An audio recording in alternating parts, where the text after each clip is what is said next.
আমরা মানুষের জন্য একটি মানসম্মত সমতা ভিত্তিক এবং অন্তর্ভুক্তিমূলক চিকিৎসা সেবা স্বাস্থ্যসেবা পৌঁছে দিতে অঙ্গীকারবদ্ধ। এই দেশটি কল্যাণমুখী রূপান্তরের জন্য আপনারা জানেন, আপনারা নিশ্চয়ই বিশ্বাস করেন যে এই বাংলাদেশের কল্যাণমুখী রূপান্তরের জন্য স্বাস্থ্য খাতের একটা কল্যাণমুখী রূপান্তর অত্যাবশ্যকীয়।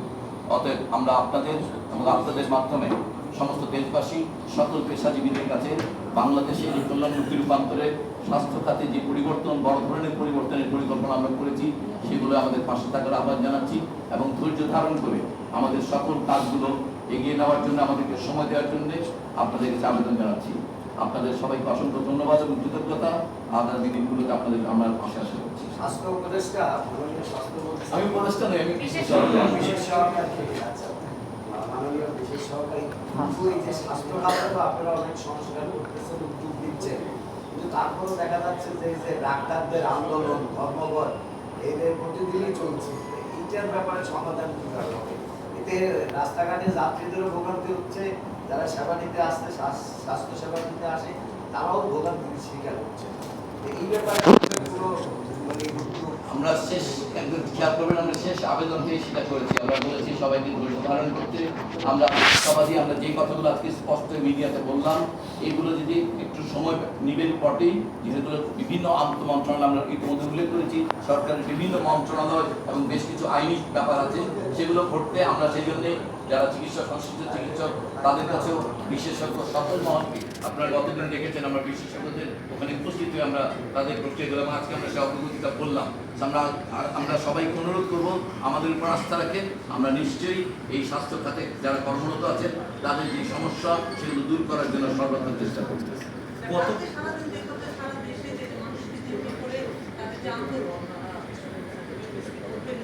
এই প্র্যাকটিস থেকে কেমন বের হওয়া যাচ্ছে না? মানুষের অনেক সাফার ছিল কালকে, আমাদের সব টেলিভিশন গণমাধ্যমটা নিয়ে খুবই আমরা এই ব্যক্তিগতভাবে একজন চিকিৎসক, আমি খুবই দুঃখিত আসলে। অবশ্যই মানুষের এই স্বাস্থ্য প্রতিষ্ঠানে আসা একজন মানুষ চিকিৎসা বঞ্চিত হন, সেটা আমরা কেউই চাই না। আমরা সেজন্য আজকে বারবার বলছি যে আমাদেরকে একটু সময় দেন, যেন আগামীতে আসলে এগুলোর পুনরাবৃত্তি না ঘটে।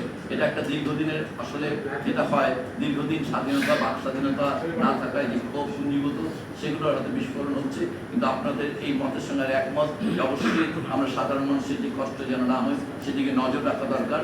আমরা আগামীতে আসলে সবসময় আশা করব যে সকল স্বাস্থ্য ও পরিবার কল্যাণ মন্ত্রণালয়ের সম্পর্কিত সবাই লিখিত আকারে যদি আমাদেরকে কোনো তাদের যে দাবিনামা সেগুলো যদি আমাদেরকে জানান, আমরা নিশ্চিত করছি সেটার আমরা লিখিত উত্তর দিব এবং আমরা তাদের সঙ্গে বসে এগুলো আলাপ আলোচনার বিরুদ্ধে টেবিলে সমাধান করব, যেন মানুষের এটা আমাদের যতটুকু জানি, আমরা অধিকাংশ আমার কাছে যেভাবে এসছে আমরা দেখেছি যে গতকালকে একটা যৌথ বিবৃতি দেওয়া হয়েছে যেখানে এটা প্রত্যাহার করা হয়েছে।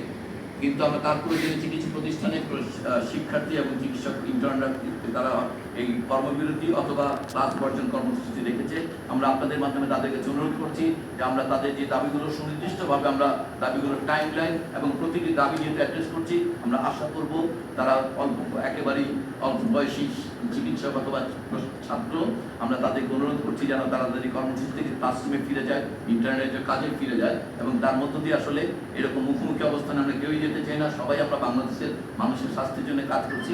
অতএব এই যে ভুল বুঝাবুঝিগুলো হয়েছে সেগুলোর অবসান হোক এবং আমরা আগামীতে যে কোনো সময় আমাদের স্বাস্থ্য এবং কল্যাণ মন্ত্রণালয় না শুধুমাত্র মন্ত্রণালয় বহির্ভূত স্বাস্থ্যের সঙ্গে সম্পর্কিত সকল প্রতিষ্ঠান, ব্যক্তি বা কর্মীকে আমরা অনুরোধ করবো আপনারা আমাদেরকে জানালে আমরা সকল পরামর্শকে আসলে আমরা উদার চিত্তে গ্রহণ করব। স্বাস্থ্য সুরক্ষা যে আইন দীর্ঘদিনের করা একটা প্রক্রিয়া, কিন্তু যারা সিন্ডিকেট বলা যায় তারা তো বাধা হিসেবে কাজ করছে। আপনারাও কি এটা ফিল করেন কিনা বা কবে এটা করতে পারবেন বলে আপনার এই সময় করতে পারবেন কিনা? আমরা এই সপ্তাহে পারবো, এই সময় পারবো। আমরা বলতে চাই যে আসলে এই আমাদের সুরক্ষা আইনের দুটো ভাগ আছে, প্রোভাইডারের এবং রিসিভিং এন্ড ক্লিয়েন্টের। এটা কারো কারো পরামর্শ হচ্ছে এটা দুই ভাগ করে আইনটা করার। এই পরামর্শটি বিবেচনায় আমরা অপেক্ষা করছি যে লিখিত আকারে যখন কাউন্সিল রিপোর্ট আসবে সে আলোকিতা সম্ভবত প্রোভাইডারদের একটি আইন হবে আর বাকিদের জন্য আরেকটি। তো প্রোভাইডার প্রোটেকশন হবে আর রিসিভার প্রোটেকশন, এইভাবে সম্ভবত আইনটি হবে। কিন্তু ক্যাবিনেট এবং বাকি যে আইনি প্রক্রিয়া বুঝতে পারছেন, এটা যেহেতু আইন, এটা ক্যাবিনেটে যাবে এবং তারপরে এটা অর্ডিন্যান্স আকারে হবে। একটা বিষয় কালকে দেখলাম যে ডাক্তার যারা মানে এমবিবিএস তারা লিখতে পারবে, আপনাদের অনেক সহযোগী আছে, স্টেট